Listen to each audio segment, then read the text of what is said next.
નમસ્કાર મિત્રો, કેમ છો? તમારા આજે એક નથુરામની વાત કરું. નથુરામ એટલે અમારા બધા એને બીજા બધા એવું કહેતા કે ભાઈ આ ફરતો માણસ છે, રખડતો માણસ છે. એની માને એકને એક છોકરો હતો, કોમ બોમ કરે નહીં, પરણાયેલો તો હતો નહીં. કાકા કોણ પરણાને રખડતો હોય એટલે પછી ખાસી ઉંમર થઈ ને તો એ કોઈ પરણાને એટલે બધા નથો ઓઢો કર્યા કરતા હતા બિચારાને. આ પ્રશ્ન જેવો બન્યો કે એના વિદેશ વળી ચોકતા લાવ્યો કે ભાઈ એને વિદેશ જવું, પણ પૈસા કોણ કબૂલ ત્યાંના પૈસા કોણ કબૂલ.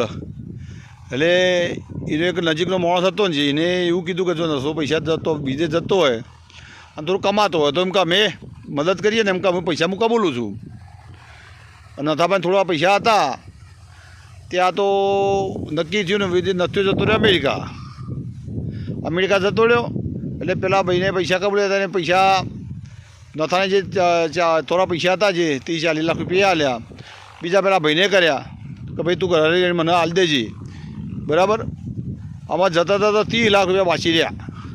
30 લાખ રૂપિયા આમાં નથો તો ધીરે ધીરે 1 વર્ષ 2 વર્ષ 3 વર્ષ 4 વર્ષ 5 વર્ષ ધીરે ધીરે અમેરિકા સેટ થઈ ગયો.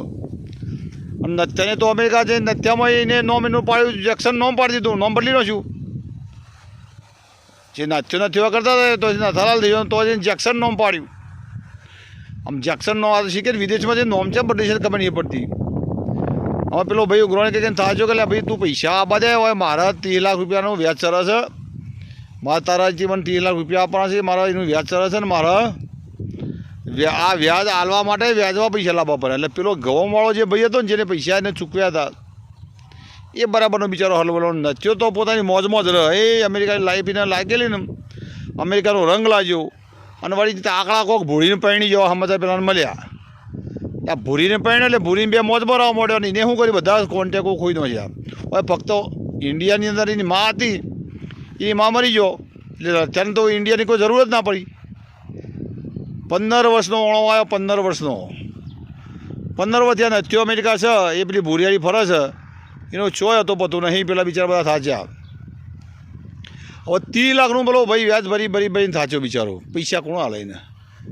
તે એને સારું કામ કરવા અને અત્યારે અમેરિકા મોકલવા માટે, આ સારું કામ કરવા માટે થઈ નથ્યો તો ત્યાંથી જેક્સન બની ગયો, ભૂરીને પાણી ગયો. એની જિંદગી પેલા ને ટૂંપો ખાતા જેને ઘેર પૈસા રહેતા એને તે એને બિચારાને પોતાની જમીન વેચી અને જે ભાઈના 30 લાખ રૂપિયા લાવ્યો હતો ને કબૂલ્યા હતા લાવ્યો તો એને 30 લાખ રૂપિયા લ્યા, જમીન પોતાની મામૂલી જમીન વેચીને. એટલે આ નથ્યો મારો વાળો ચૂનો કરી ગયો બધાને. અને તો એ તો જેક્સન બની હતા તેની વાત, એનો કોન્ટેક્ટ નંબર જ હતો રહ્યો, કોઈ એનું લોકેશન હતું એક ચોર હશે. કારણ કે 15 વર્ષનો ઓણોમાં આવ્યો એટલે એનો આખું લુક જ બદલાઈ ગયું હોય ને. એટલે આવા ઠગ માણસો ખરા ને તમે ઓળખો યાર. કે તમે માનો કે એને પૈસા આલે તો અમીની મિલકત તમારે લખાઈ લેવી પડે, કોઈ હોય તો લખાઈ લેવું પડે. પેલા બધા ત્યાંમાં તો કશું નતું, ઘર તો કોણ લે ગમો.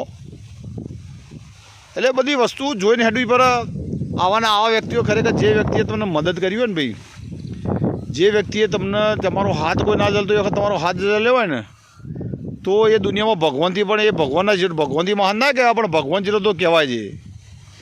કારણ કે તમારું કોઈ મેઠું ના હાલતો હોય ને તેમાં આટલા બધા પૈસા કબૂલ્યા, આટલા બધા પૈસા આલ્યા હોય ને તે ભગવાન જ કહેવાય.